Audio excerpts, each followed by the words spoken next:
Citizenship is not automatic, nor is it a right. It is earned through allegiance, consent, and law. So says America First Legal. Hey guys, welcome back to McKinney Immigration Matters TV. I am Andre McKinney Dorval, AMD for short. Guys, in this one, I am bringing you immigration news and an update on the birthright citizenship litigation. Now, in our last video, we shared with you that the government filed a petition request seeking the Supreme Court to accept the case and finally decide this controversial issue on whether or not birthright citizenship, as it currently stands right now, whether or not to end birthright citizenship. Now, the Supreme Court was in a brief recess. They have returned to session effective October 6th. And so I want to share with you a news article that headlines some of the arguments raised in the brief filed by America First Legal. So allow me to share my screen. We'll take a look at the article and see what America First Legal is arguing to the Supreme Court in support of the government's position. This article is put out by the Center Square. The headline reads, "Brief filed in effort to restore 14th Amendment in birthright citizenship." Now, right out the gate, America First Legal, it reads, is leading the charge of the United States to return to the original meaning of the 14th Amendment, meaning that children born to illegal aliens in the country are not American citizens. And the quote that I quoted at the beginning of the video comes from their brief. Press release rather, citizenship is not automatic, nor is it a right. It is earned through allegiance, consent, and law. A press release from the law firm America First Legal. They go on to quote saying, "The framers said it plainly," and by framers, they mean the framers of the Constitution. Citizenship is not automatic. It's not a right. It's earned through allegiance, consent, and law.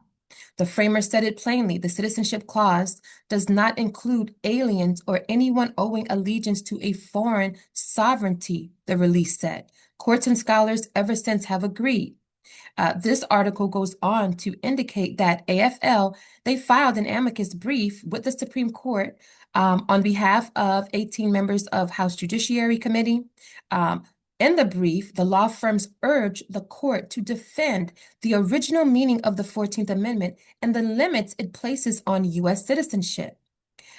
Further down, the brief made the point that children born to foreign ambassadors or invading soldiers living in the United States are not considered U.S. citizens.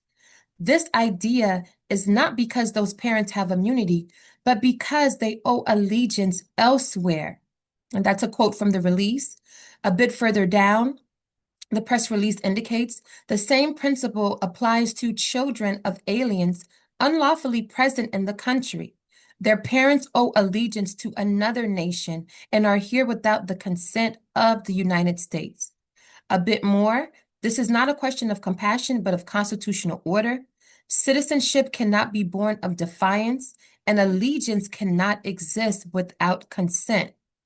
Additionally, AFL's brief urges that allegiance is a reciprocal bond requiring loyalty from the individual and consent from the sovereign. When the consent is broken, citizenship cannot be claimed. The release explains that the 14th Amendment enshrines this principle, granting citizenship only to those born or naturalized in the United States and subject to its jurisdiction, meaning total exclusive allegiance and lawful presence, not mere location. It goes on to read, the 14th Amendment does not confer citizenship on the children of illegal aliens, and Congress has never granted it. And we'll go further down and end it here. Being subject to the country's jurisdiction, and this is the quote, is not a default presumption. Instead, citizenship is a duty, a bond, and a privilege reserved for those who are subject to our laws and our sovereignty into an entitlement. And I will stop share there. So guys, America First Legal, these are some of the arguments that they are advancing in support and in favor of the government's position to end birthright citizenship.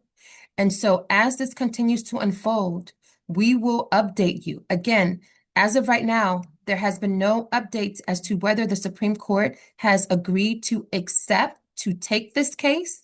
If it does, more than likely oral arguments will be scheduled. I do leave you with this question. In light of some of the arguments advanced in the article, what are your thoughts on countries like the US allowing dual citizenship? Do you think that impacts the position that America First Legal is advancing? Share your thoughts in the comments. And as this case with the end of birthright citizenship continues to unfold, we will certainly update you. Thank you so much for watching. Please be sure to like, share, and subscribe. I will definitely see you in the next video. Bye-bye.